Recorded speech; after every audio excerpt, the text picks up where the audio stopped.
Officially, it should have been a computer glitch.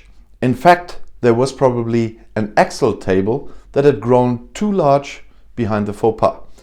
According to the British Health Authority PHE, that means Public Health England, a technical problem or a computer breakdown is said to have resulted in the failure of around 16,000 people who tested positive for the novel coronavirus between September 26th and October 2nd have been reported to the authority.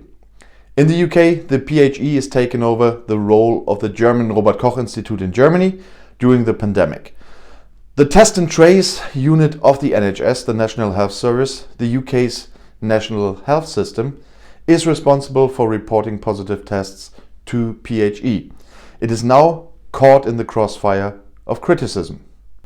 As newspapers report, the description of the problem as a computer glitch is not necessarily close to the facts.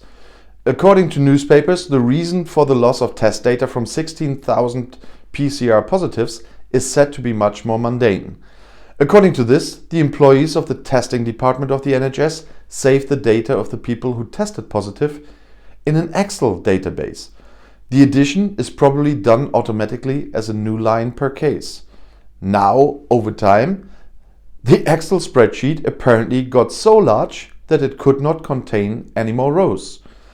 The NHS employees apparently only noticed after a few days that the data that was automatically transferred to the Excel spreadsheet was not saved.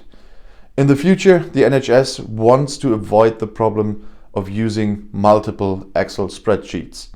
Computer experts see the measure as a feasible workaround, but are clearly surprised that sensitive data of this size can be managed with Excel at all. As a result, the responsible head of the NHS Test and Trace Service, Dido Harding, has come under fire. She is now being accused of underqualified handling of the test data. The consequences of this are hotly debated. The late registration of the 16,000 tests that were initially not recorded gives rise to further questions that the British government was initially unable to answer.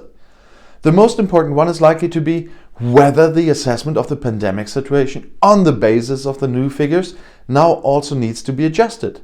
Prime Minister Boris Johnson has meanwhile rejected it.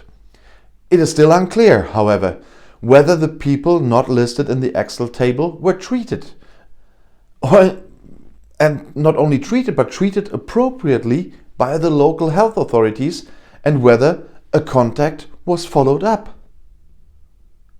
And if you now want to know more about European or global politics, YouTube has chosen another of my videos right here for you on the end screen, right next to your chance to subscribe to my channel, which I personally hope you already did.